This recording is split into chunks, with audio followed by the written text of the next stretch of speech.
city or the state of their neighborhood must, even though probably they can't define it consciously, but somehow in their hearts they must be asking this question.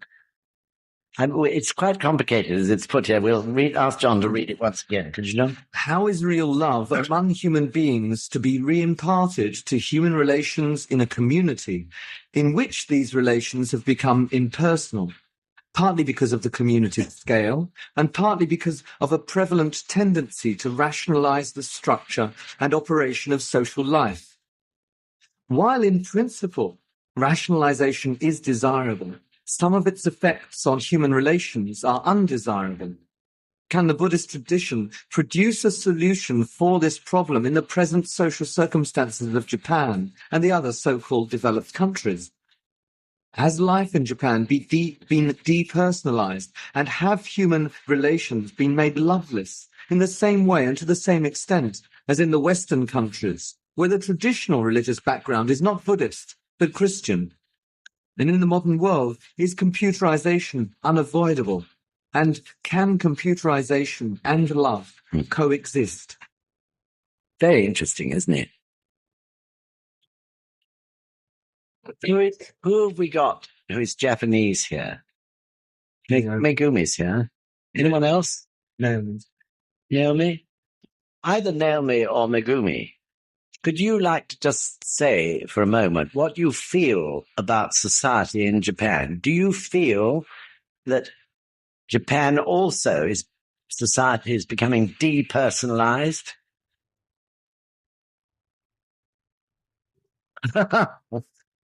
Just in your general observations. Where's Naomi?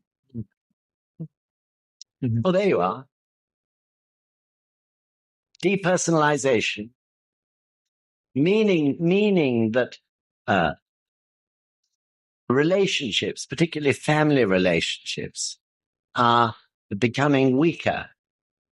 And like I said, for example, in this country, because families no longer look after their old people, the looking after of old people in a general sense has had to be institutionalized. That means depersonalized, doesn't it? Relationship means either seeks more to be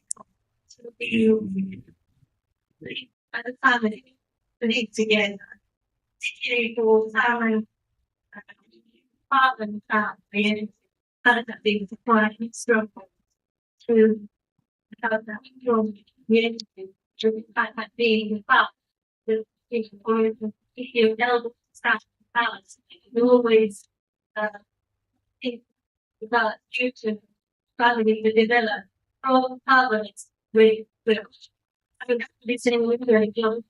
That's very traditional where the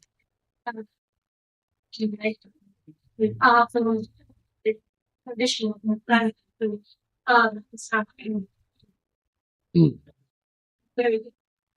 big. So you mean family ties are getting a little bit weaker, I think, even though they're so strong in Japan compared to the West. Yeah. Megumi? Yes. Right. And of course here in this country, and indeed probably most other countries of Europe, but not all have as weak family ties as we do now in this country. It's a great tragedy, isn't it? What other ways can you see human relationships being depersonalized? What about school? Let's start with Japan again. Very starting it's about the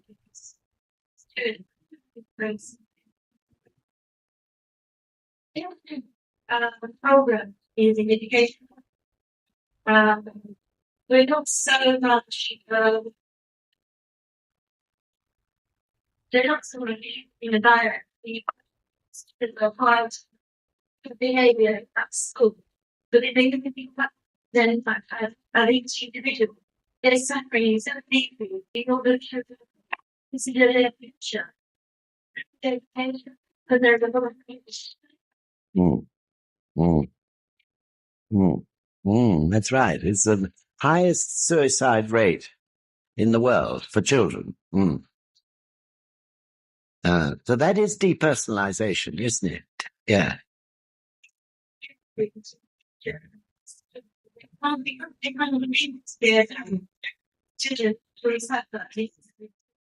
Yes.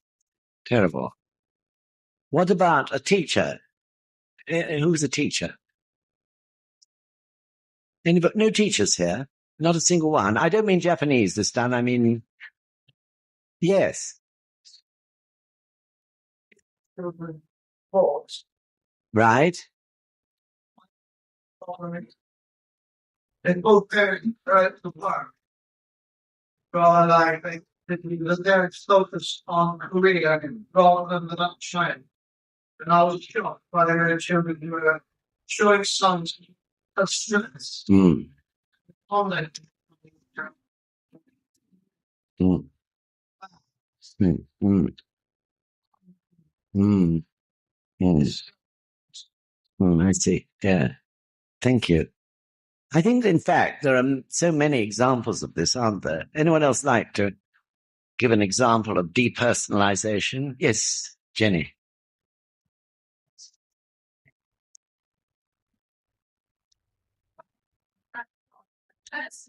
Mm,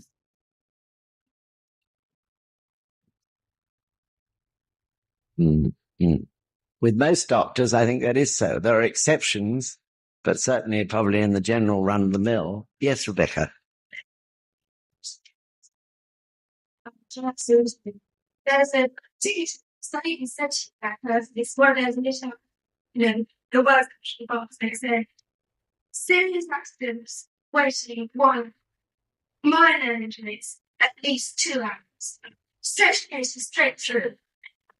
If possible, go somewhere else. And there was this that was Unbelievable. On a sign, you mean? One of these electric signs? Yeah. Yes. Terrible. Terrible, isn't it? Maybe for the medical student, in fact, there's no personal contact, no tutors, no personal tutors. There's very much that education's like that. So by the time you get to practice medicine, you but the 20 degrees.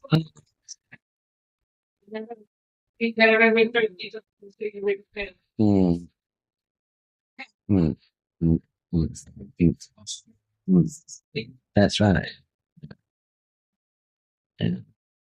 Of course, it's a very complicated problem. I mean, even if you take the one of medicine, which we happen to be on at this moment, there are reasons why they've had to put up that electric sign.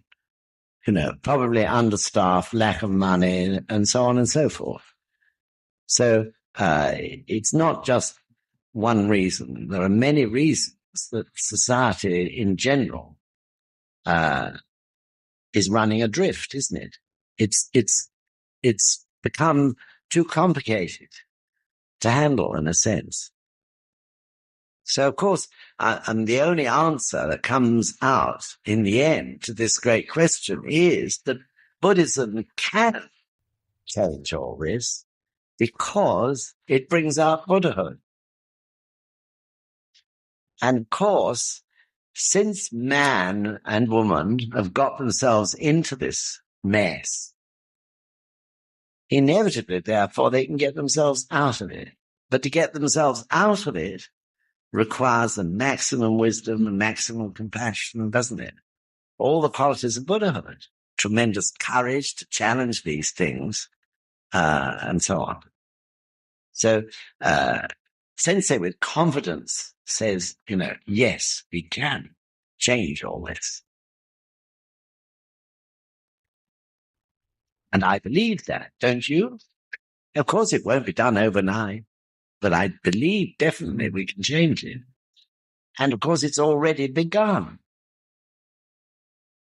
When Lisa's finished her her training and is fully qualified doctor, she goes into the field, the medical field, as a person who is strongly based their life on faith and is bringing out her Buddhahood every minute of the day. Therefore, often without realizing it, she'll be saying things and doing things which have a profound effect on everyone else around her. And that applies to each one of you in your own particular way and in your own particular field.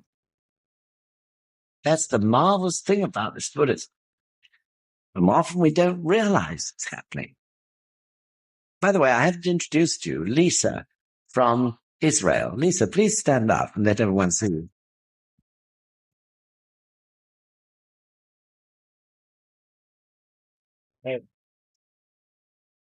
So Lisa's on her own with a very small handful of members, but nevertheless increasingly strong in Israel. The beginnings of Kosnufu, isn't it? So how many Gohonzons? Yeah.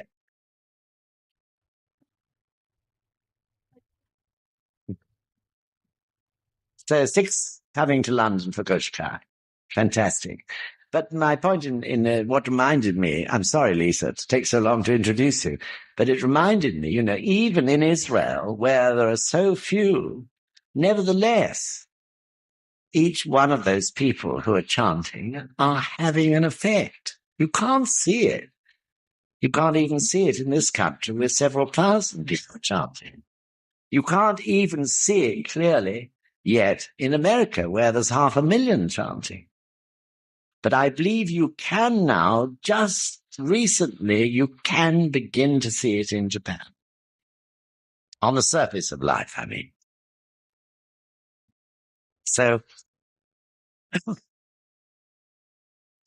well, I can only answer that question in a very general way, because I can't really analyze it in detail, except that Japan is extraordinarily different now compared to what it was when I lived there up to 1973. It's very difficult to define. And of course, there are still many reactionary elements at work.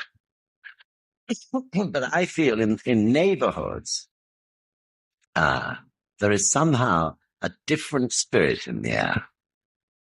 And you can feel something different, something brighter, something, the grass is greener. You know what I mean? Difficult to define. But maybe when you come back, having lived there, you'll be able to say, no, my visit's now very short compared to having lived there. But you're going to be there for how long? 2.5 months. It'll be very interesting to hear what you feel when you come back. So anyway, this is, what other solution can you think of, really, to this whole problem? Because it's only through human beings' efforts and their maximum wisdom that we can find our way out of this tangle that human beings have got themselves in. So, speaking personally, I have no doubt that it's only through human beings revealing their Buddhahood, which is the highest state of light, which has been latent up to this point in time. And it's going to make an unbelievable difference. Each single person who is shakabuku makes a profound difference, because that person has an environment and they bring about change gradually in that environment. So Buddhahood, with Buddhahood, it means that people begin to tolerate the differences they see in other people, as well as protecting their own individuality.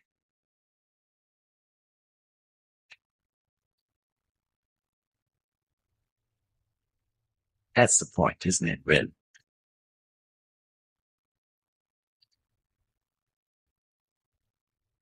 Now, this is a very crucial point so far as discussion meetings are concerned.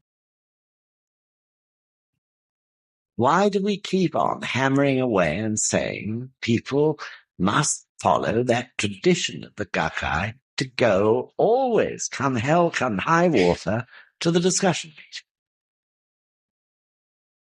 And the answer to that is that the discussion meeting is a unique phenomenon. Nowhere else in the whole wide world will you find such a meeting of human beings.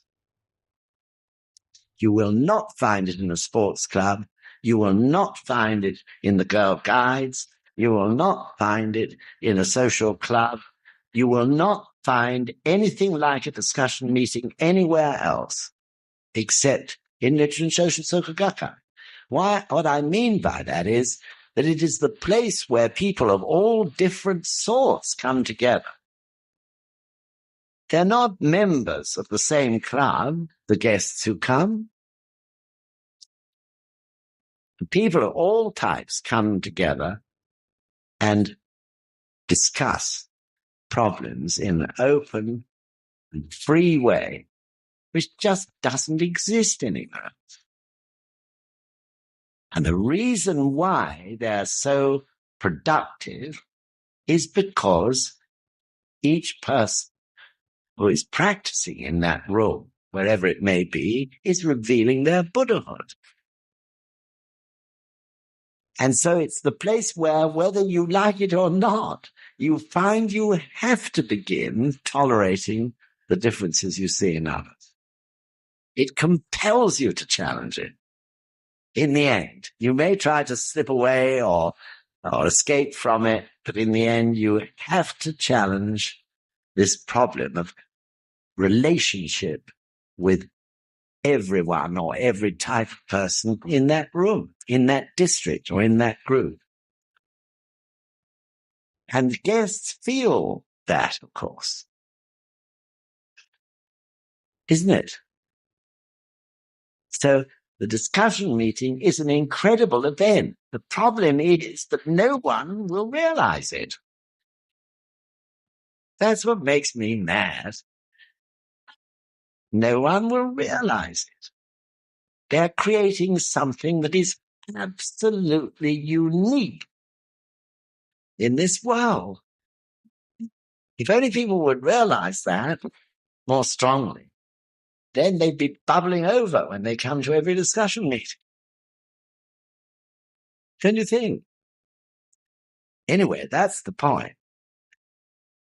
So, in a way, in that little nucleus of people, you can see the beginnings of the whole of world peace. You can see Toynbee's question being answered.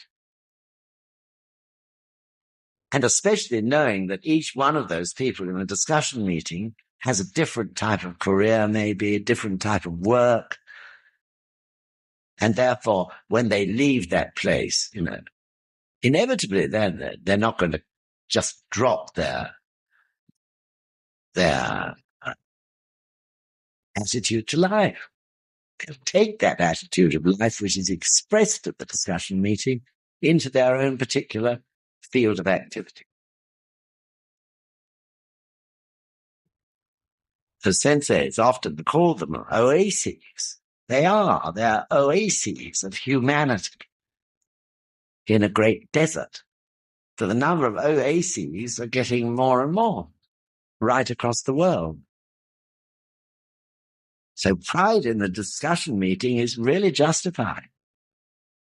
And the fact that one goes to it, therefore, is an incredible cause for one's own benefit in the future. So when one sees, only 50% going to discussion meetings, it's very sad sight. It means that 50% are still not, in terms of cause and effect, reaping the benefits they should be. That's the point. And of course, they're attacked by Sanshashima because it's so important and beneficial to go to a discussion meeting.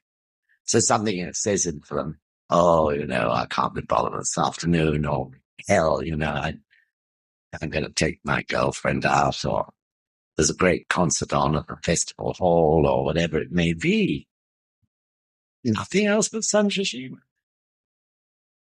So they lose the benefit for that month, as it were, by not going. That's the sad part. So anyway, I'm sure you all go, and I hope you'll spread the news.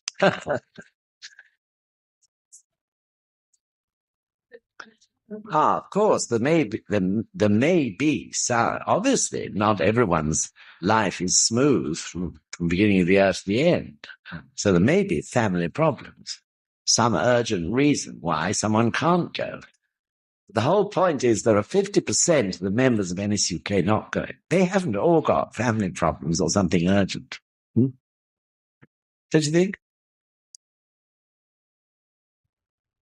So towards the end, Sensei talks about and emphasizes to Toynbee that in Buddhism we look upon the universe as being, as he termed it, one great life force.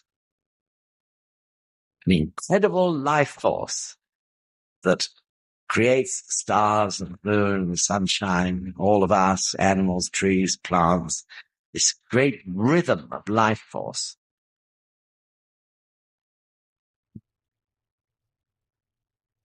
Of course, what we see all over throughout society is people making honzons of all sorts of shallow, changeable things like money or cars or girlfriends and husbands, wives. They can change. What greater honzon to have than life itself? Life itself, which is indestructible and eternal. So it makes no sense. It's sort of too simple, almost. So there is a movement. And the great thing is that there is a movement. More human beings, even in the last 10 years or 12 years since this book was written, there are more human beings who are concerned about things, I think. There are more human beings who are concerned about the destruction of the environment, definitely. And there are more human beings, I'm sure, concerned and alive to the fact that something must be done about nuclear power stations, for example. Because, in a way, we're being forced to be concerned because of the awful happenings that go on occurring all around us. And then, of course, equally, there's, so far as human-to-human relationships, we do see now something which wasn't existing at the time the book was written. That the leaders of the two superpowers actually talking frankly to each other. That was unheard of when this book was written. So, of course, there are still remaining immense problems. And in a way, they still seem to be escalating. If we look at Ireland, it seems to be escalating. If we look at the problem of the Middle East and its instability, that seems to be escalating. But in the end, with all things, as I see it, whether on an individual or a collective basis, things, when they're going to change, do come to a head. If you chant to overcome cancer, it will seem for a time as if the cancer's getting worse. What happens is that cancer does get worse, but the cells that are causing that illness overexert themselves and eventually collapse. That is what the natural defense system in the body does. So it's very interesting that when someone really chants to change, overcome an illness, it seems to get worse before it gets better. So this is sort of encapsulated in the saying, Buddhist saying, the greatest evil is always followed by the greatest good. So I just pray that the greatest evil that we see going on all around us has really reached its peak. I guess it must be near it. And as this hits more and more people and forces them to open their eyes, basically. So, of course, at the same time, the movement of SGI will grow and accelerate. Even now, it's amazing where it's got to since 1975 when it was formed.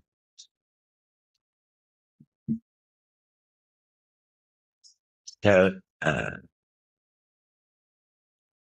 Sensei goes on to say that wherever in the world the negative, destructive force of life is at work,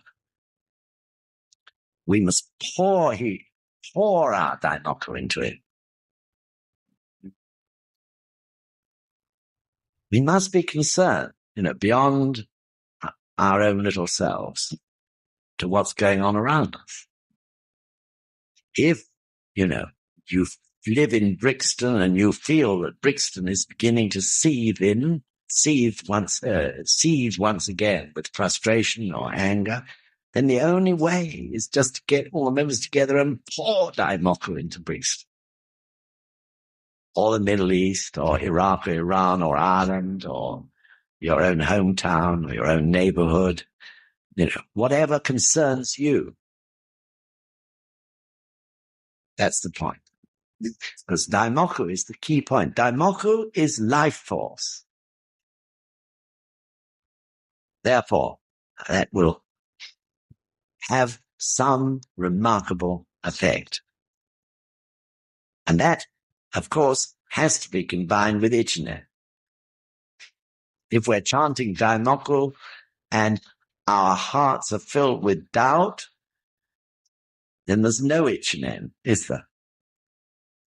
If we want to overcome the situation in Ireland or in our own families or in our own offices or whatever, if at the same time something in us is saying, this is never going to work, or this is too big a thing, to be overcome just by chanting, then it won't work. Ichinen is nothing else but that conviction that because Nam-myoho Renge-kyo is the most powerful thing in the entire universe, it will work. That's the point. That's what Ichinen is.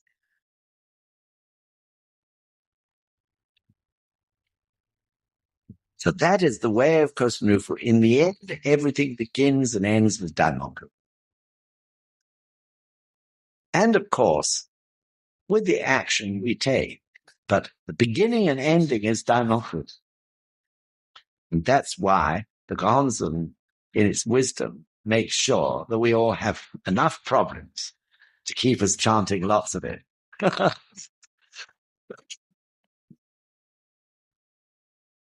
So, John, maybe the best way to end is just by reading the last two statements in the book. It's on page 342. Starts with President Ikeda. Certainly, because it is irreplaceable, human life has dignity. But as you have said, to make that life dignified in the truest and most actual sense requires ceaseless effort. Each human being must bear the responsibility for his own dignity. The dignity of human life has existed since man became capable of high-level consciousness. But man has walked a historical path filled with dissension, hatred, and injuries. The only way for men to give dignity to all aspects of their lives on a practical plane is to abandon hate and injury and to strive to act with beauty and love. And Dr. Toynbee says, the level of man's ethical performance has been low, and it has not risen. And the level of his technological performance has risen in an ascending curve, which has risen more rapidly in our time than in any previous time of which we have a record. Consequently, the disparity between our technology and our ethics is greater today than it has ever been. This is not simply humiliating, It is mortally dangerous. Our present situation ought to make us feel humble, and this sense of humility ought to spur us on to achieve the dignity without which our life has no value, and without which our life cannot be happy. Human dignity cannot be achieved in the field of technology, in which human beings are so expert. It can be achieved only in the field of ethics, and ethical achievement is measured by the degree in which our actions are governed by compassion and love, not by greed and aggressiveness.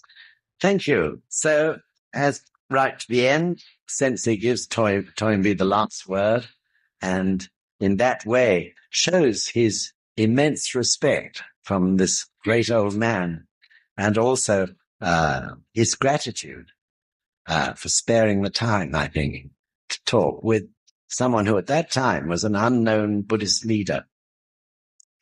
So that's the last lecture, and it's been thoroughly enjoyable doing them with you. And what I'll look forward to now is our final sort of closing ceremony and all the rest of it. And John's going to talk about that for a moment. Yes, we are hoping, I think we mentioned it time before last, to have a final session, the young men and the young women together, of sort of closing ceremony for this series of the New Century Group on Saturday, the 8th of October. That's after all the summer courses. And it will be here at Richmond Adult College. And it'll start around about 3:00 in the afternoon. I say around about because we haven't finally planned it out. So what we're hoping to do is have a final session together, and with a gongyo and maybe some experiences, and then have a break, and then have some food and a dinner time. Last time we had a dinner type dance. Whether we'll be able to manage a dinner dance this time, we'll see what the space is like and what the catering equipment and catering department of NSUK can do. But anyway, it should finish around 9:30 to 10 o'clock in the evening. Okay. I don't see why we can't have a dinner and a dance. We've got a band, haven't we? We've got the floor not in this room, of course, John doesn't mean, but in the big hall downstairs. Yeah. All right. So we'll let you know more details, but if you can put in your diary the Saturday, the 8th of October. Okay, then we'll all be together then for the final ceremony. Great. Okay, we'll look forward to that. Thank you very much indeed.